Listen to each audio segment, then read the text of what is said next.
Reconditioned heads for Gravner Mark 6 oil mist detector.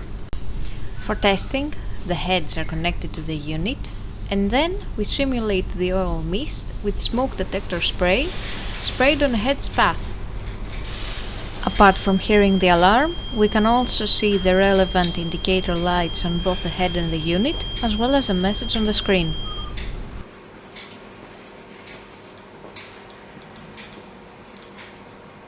The same process is repeated for the second head.